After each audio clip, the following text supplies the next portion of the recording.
something new channel, new venture. I don't know. What's it going to be? What should it be called? Yeah. I don't know. You tell me. Yeah, so comment below what I would Sarah's, like to ask the focus group. Yeah. what should Sarah's new channel be called? Okay guys, let's make this happen. 1,000 likes gets Sarah back on YouTube. Maybe, maybe not. But let's start out by coming up with a good name for her new channel. Comment below.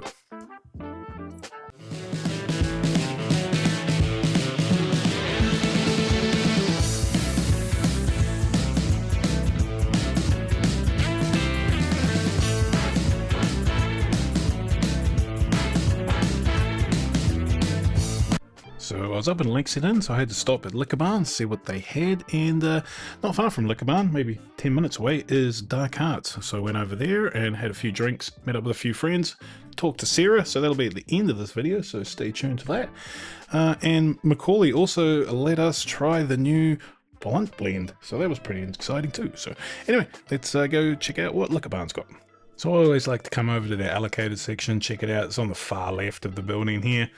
Some of these, you know, these movie-based ones, I don't really know too much about them. Film bottles, and Dickel 17 there for $268 too much.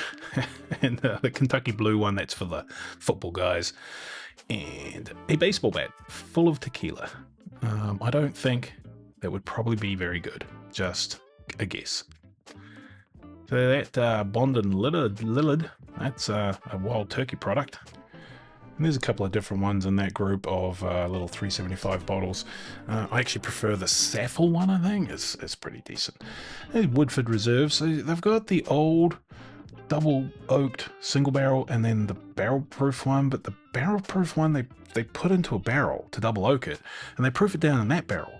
And then all they're saying is they don't water it down again. So that's why the proof's still only about what it always used to be. So that's a little bit disappointing. And definitely not worth, you know, 50% markup. So then some special releases there. Liquor Barn has been known to do some amazing picks, especially back in the day. So this is Liquor Barn Buckner's 10, a couple of different picks there. And that's probably pretty good. That one didn't have a sticker, so that stick might just fallen off, eh? Who knows? There's a Yellowstone. I think that's their special edition they bring out every year. I've never really found it to be super great. And Grain to Glass, something else I've never found to be super great. Now, I haven't tried the new ones, and I haven't tried those Chickapin special edition ones. I just didn't like the first one so much. I just, you know, I should give them another chance. So. Honestly, I don't care what he did, but those curls on Dave are simply divine. Oh, but have you seen his wieners? They are so cute. Check, please.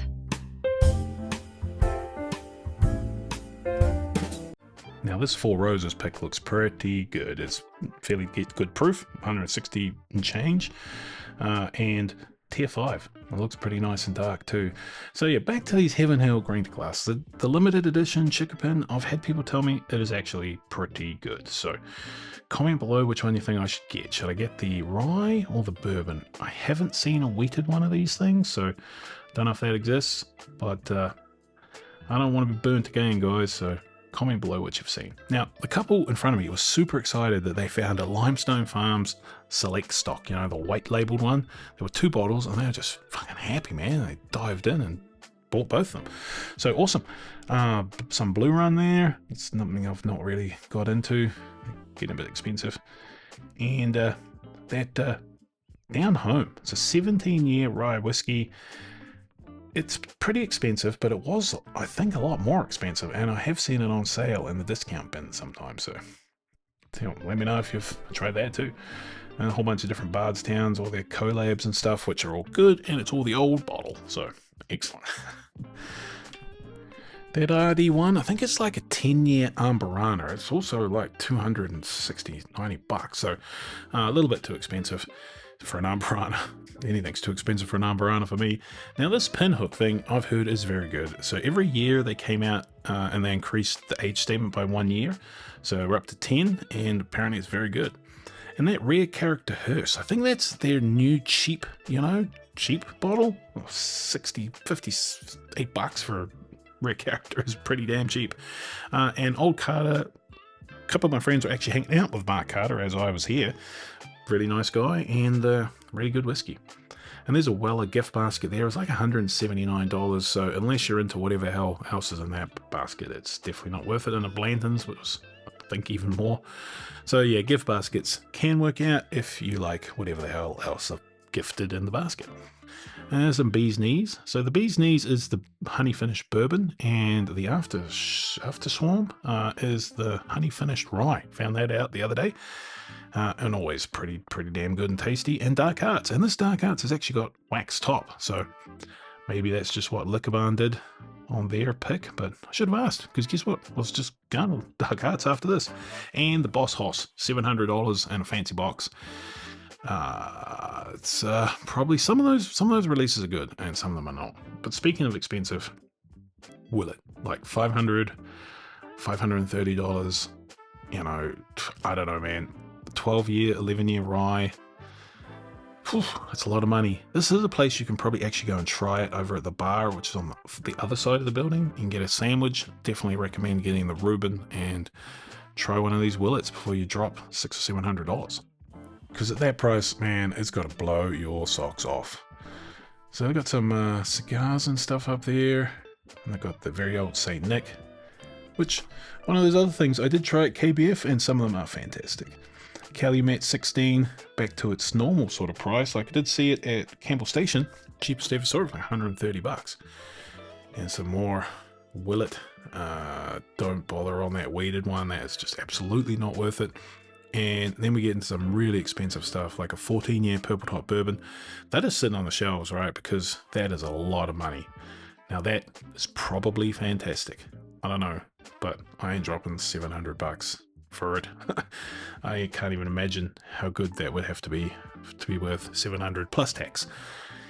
Another gift basket and an orphan barrel, like a $550 orphan barrel. Very, very light. I think it was like a single malt. I don't know why that's so expensive either, but. And an Old Forester in another 1924. Hello there. General House Bourbon. So four of them just sitting on the shelf. And so I snaffled it. Yes, that's mine. Thank you very much. And they also had some extra olds and extra olds, 117s. They're pretty good. I've had just finished off actually both of mine, but not really good enough for me to bother to get another one. Some Appalachian bourbon whiskey, and some Elkwood 18. That Elkwood 18, that's a Liquor Barn pick. I've actually come up here to go to an event with Ben, who's one of the owners of Bluegrass. And we're doing a pick out there for my birthday pick. And then I should have actually asked him what the deal with this label is. I haven't actually seen that before, but it's probably for the Derby. 9-year. Seems to be a little bit pricier, so I don't know if it's some special thing or you're just paying for the label. And some Found North. I've seen a lot more Found North on the shelf than I have before. Like, normally that Goldfinch would just be released through their lottery, and you'd never see it again. And the Knob, the 18 and the 21, is a bit of a price difference, but I do prefer that 21. My bottle's getting pretty low, but it seems to be saying it's sitting on the shelf. Like, well, Millennium, sitting on the shelf anyway, nobody's buying that. Do not recommend anyone buys that, and if they do want to buy it off secondary, because it's half the price. Jackson Purchase. This got a lot of traction out at Kentucky Bourbon Fest. I didn't try it, but Craig Beam, good name, and yeah, so apparently I think that's quite good. So I should probably pick up a bottle and give it a go. Some other stuff just hanging around down there. There's this Cognac Finish Peerless. I tried that at KBF too, but it's also $180, and I didn't like it anywhere enough for $180. Some old Dominic down there. Good old Tennessee stuff. All right, what else? What else we got around here? So I've got the Hardens Creek. They're beaver and they're owl and they're mushroom. I like the beaver. And $170 though, just a bit pricey, especially if you wanted to try all three of them, man. You're dropping some cash at that point. Preservation Distillery. I don't know, I just don't really dig the dark bottle. It's hard to see what's in there, and just, I don't know. But apart from that, it's pretty cool. It is a cool looking bottle. I just like to be able to see what I'm buying, right? These are the guys that have got like the vatted Stitzelweller stuff. I don't know if, you know, somehow Preservation is hooked up with Stitzelweller. They purchased some of the brands like Old Man Winter here. That's another one of theirs. How they ended up with all these amazing barrels, I'm not really too sure. So comment below if you know the backstory behind that. Because some of that stuff is amazing. Also tried it at KBF. Little 375ml bottles are selling for like $1,000, but possibly worth it. King Kentucky, and what that one is there, golden leaf. Some Barrel Bourbon Company. Haven't really heard too much about those guys for quite a while. And the Yellowstone, that's their sort of yearly release they bring out every year. It's fine, but it's also just not something I really like. And Whistle Pigs, they're pretty expensive but good. But what is really good is this Town Branch. Dave Bob there, they blended that thing up, and that is freaking amazing. Some more Rare Perfection. You really want the ones that don't say the Canadian whiskey, the bourbons. That one I tried. I haven't seen one for a while, but it is fantastic. And some old Louisville stuff, which is always good. And Bluegrass again. So yeah, like I said, we're going to be doing a pick there in a couple of weeks for my birthday, 20th of March, if anyone cares. And probably going to pick a blue corn. We're aiming for a really good blue corn, but there's always a backup of a Spanish oak 11 year, which is fantastic. So yep, join Smoky Mountain Bourbon Society and you'll find out when we're going to get that one in, because I'm sure it's going to be a banger. So an absolute mountain ton of picks and stuff on these end stops here. Not all of them I don't think are picks, but most of them are. So you got some of the RD ones with their new labels and their new bottles. So they've gone all over the place with different marketing. And Uncle Nearest, they're on sale. No, it's not looking good for good old Uncle Nearest down there. Hopefully something happens pretty soon and somebody can buy them up or get them back in operation. Some Bardstown picks down there. That green one is like their ryes that are finished in their staves. And then you come around the corner and this is their bourbon aisle. Pretty standard sort of bourbon stuff. We are in Kentucky, so they do have some of the good bottom shelf. JTS Brown, JW Dant. So it's always worth a good look to see what might be hiding around here. Go for a quick zoom through. Got JD's pick. They just sit on this. They sit on the shelves, and they're so damn good. You know, like if you really just needed a good high proof whiskey, that's your thing, man. And if you want to step up, I feel the rye is even better.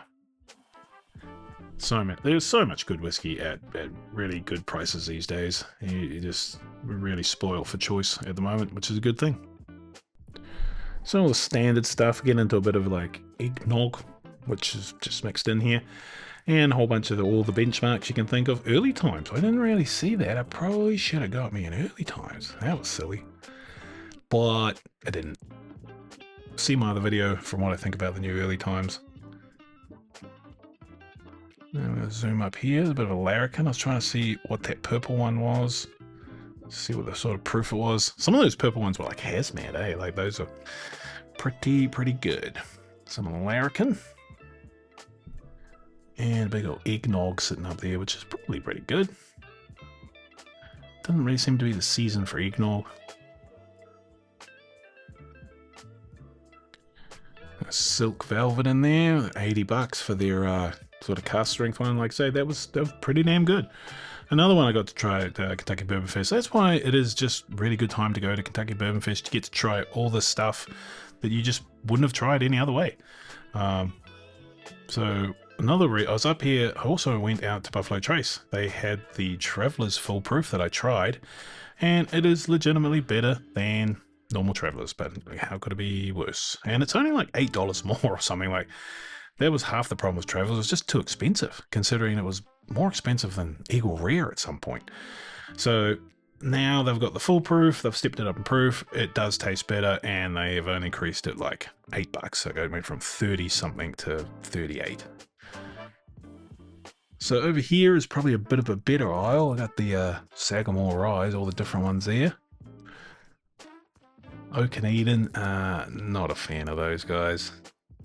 Actually, never really tried. I tried that one that had the wood stave spiral in it, and I didn't like that, and so I never really went back. They were sold out of the Sazerac Foolproof over at Buffalo Trace, which I was a bit annoyed with. They were stocking everything, man. Like, I was over there quite late. I had a 4 p.m. thing, and they were still stocking Blantons and E.H. Taylors and everything, except for the one I wanted, of course, which was the Saz Foolproof, because I need to get John one, because I stole his, and the one I stole of his is almost gone, so I need one too. Can never go wrong with the Rare Breed or Hard Truth. That's all great stuff. And this new Augusta stuff, this is pretty interesting. So once again, trying to hit a bit of a cheaper part of the market. So they've got like a, I think it's obviously must be a single barrel because they're all different strength. So it's a small batch. So they obviously do batches, and they have a bunch of different batches, you know, so they can keep changing the proof. It's going to write on proof labels. But, you know, just a more reasonable price than some of their other stuff. And then they've got this new wheated one. So yeah, that could be interesting. I should probably have grabbed that to give that a go because I haven't yet. But $85, not too bad. Buckner's is always pretty good, pretty high quality. Just being a little bit pricey. But now they've got a lower entry into the market. It'll make his mark and Wilderness Trail. More bluegrass. It's everywhere. It's so good. Pursuit guys, got the old bottle, got the new bottle there. Got some picks, some double oaks. Those guys do some really good stuff.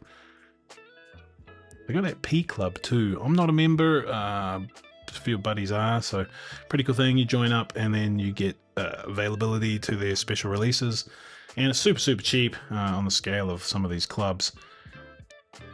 And that's the new wheated bourbon from Green River. So used to be only able to get cask strength wheated for picks, but now single barrels. But now it's got a foolproof version that you can just hopefully find everywhere pretty soon.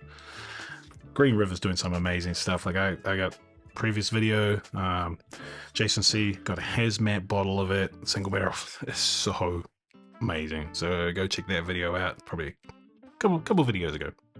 So that's about it for Liquor Barn. Let's go to see what I got out in the parking lot and then head over to Dark Arts. Heard some rumors that they might not be making this one next year, but regardless, it only comes out once every couple of, once a year. So there's one for the backup. So if you are in the Lexington area, you have to go check out Dark Arts. This place is fantastic. I actually needed to get a new American Single Malt, which for me to say that is a bit crazy. And one of the coolest things about Dark Arts is you might get to see Sara, and she might pour you an even better single malt, and you might walk away with that one. Macaulay, who is their chief alchemist, he was there and he allowed us to sample the new blunt blend. And just like all the other blunt blends, it is fantastic. These guys do all sorts of awesome finishing, and they've got some hookups for some actually incredible. And it's just a really cool, comfortable place to hang out and have a drink. So let's go check it out. Something new channel, new venture. I don't know. What's it going to be? What should it be called? I don't know. You tell me. Yeah, comment below what I would like to ask the focus group. Yeah. What should Sarah's new channel be called? You know what? He's a YouTuber, sort of. Yeah, I've heard. Aren't you a YouTuber, sort of? Sort of. I love you too. Yeah. You know that. So this is another fantastic one. John is going to be pissed that I didn't get him one, but sorry, John. So thanks, Randy, but signing out from this sort of YouTube guy. Thanks for watching. We'll see you next time.